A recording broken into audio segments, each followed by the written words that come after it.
adelante.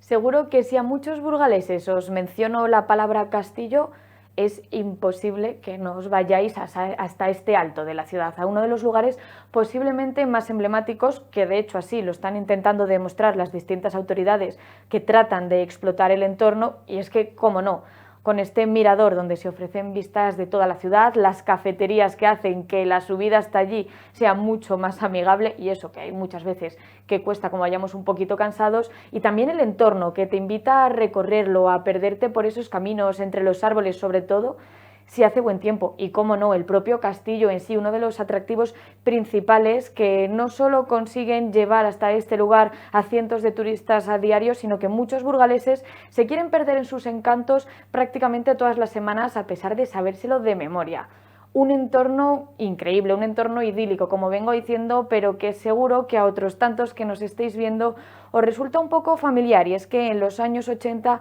no todo era tan bonito como se está pintando ahora, y se cometieron auténticos crímenes que llegaron a aterrorizar a toda la población burgalesa.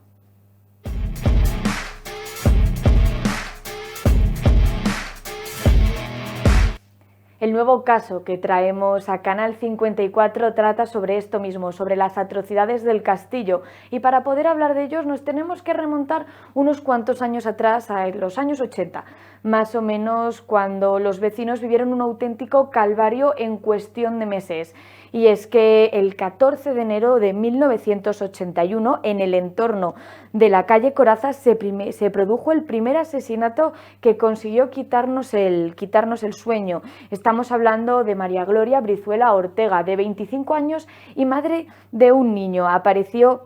con sangre en la nariz, en la boca, con fuertes golpes, vamos, que el auto afirmó que había sido asesinada a través de una brutal paliza. Estamos hablando de que esto sucedió el 14 de enero del 81, y cuando parecía que todo más o menos, bueno, intentaron resolverlo, pero cuando todavía no nos habíamos conseguido levantar de este primer golpe, llegó el segundo, el de Michelle Plante. Michelle tenía 27 años y veraneaba en Burgos, puesto que intentaba perfeccionar su castellano, ya que era profe en el Instituto de Bruselas. La encontraron su cuerpo el 30 de agosto de 1981, desnuda y con el rostro completamente desfigurado. 2 asesinatos en el mismo año. Lo único que hacía pensar a la policía, como es normal, todos lo pensaríamos, es que detrás estaba la misma persona, y todos en el mismo lugar, en el entorno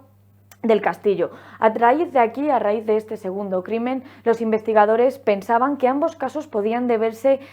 fruto de un crimen sexual, es decir, que el asesino les habría intentado o habría llegado a violar a las 2 mujeres y posteriormente las habría asesinado. Pues bien, las autopsias revelaron que no había indicios de esto, por lo que los investigadores tuvieron que pensar en una segunda teoría, y es que pensaban que quizás fuera fruto de un robo que acabó con un fatídico, con este resultado tan malo como fue el asesinato de las 2 jóvenes. Esta segunda teoría también se desmanteló, puesto que ninguna de las víctimas tenía indicios de que había sido robada, puesto que los cuerpos fueron encontrados con sus pertenencias, pero sí que hay que destacar que llamaba la atención que ambas víctimas habían sufrido una violencia bastante considerable. Estamos hablando de que, sobre todo la primera, había aparecido prácticamente desfigurada de la paliza a la que habían sometido. Estas teorías, como vengo diciendo, se quedaron en nada, y pasaban los años y las autoridades no sabían muy bien qué rumbo tomar, puesto que el camino que seguían, camino que tenían que deshacer, puesto que no era el indicado. Hasta que un día todo cambió. Y aquí nos desplazamos hasta el barrio de San Pedro de la Fuente y llegamos a Jesús Domingo Escribano, un joven de 23 años que una noche llegó a casa borracho y lleno de sangre. Debido posiblemente a su estado, le acabó confesando a su mujer que había asesinado a Teresa Cuesta Monzón, una nueva mujer que era amiga de la pareja de Jesús Domingo, y que esa misma noche habían ido a compartir un rato con otros amigos a un bar que cuando Jesús había querido acompañar a Teresa hasta el coche le había también propuesto mantener relaciones sexuales y como ésta se negó, Jesús Domingo Escribano la acabó matando y de hecho fue encontrada en una finca de la carretera de Quintana Dueñas completamente desnuda y con la cabeza aplastada por una piedra. Cuando Jesús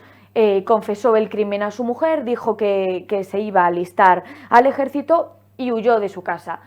La mujer, lógicamente, llamó bastante alarmada a las autoridades, les confesó todas las atrocidades que su marido le había contado, el crimen de Teresa Cuesta Monzón, y es en este momento cuando comienza su búsqueda. Le encuentran en la calle Calera y es que a pesar de que había dicho que se iba a alistar, no llegó muy lejos y le encontraron en un bar y tras presiones de parte de la policía confesó en un primer lugar, como ya era lógico, como ya había hecho a su mujer, el asesinato de Teresa Cuesta Monzón y también reconoció el asesinato de Michel Plante. Les recuerdo que es la segunda víctima que se encontró en agosto de 1981, esta francesa que estaba aquí aprendiendo castellano, pero sí que es cierto que nunca llegó a reconocer el crimen de la primera víctima, de María Gloria Brizuela Ortega. Sí que dijo que la relación con Michel Plante había surgido un día que él había ido al bar, al mesón donde Michel estaba trabajando y fue muy similar al de Teresa. Había intentado propasarse con ella, esta no había aceptado y él, fruto de la ira, la acabó asesinando. Estas atrocidades son las que se esconden en el castillo y que tantos años ha costado a las autoridades, sobre todo a los políticos, limpiar el nombre. De hecho, no fue hasta años después que los ciudadanos, los burgaleses, no se atrevieron a volver a la zona. De hecho, los turistas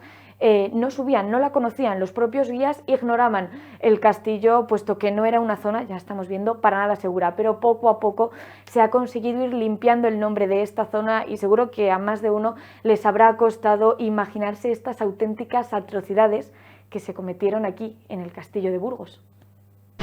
Adelante.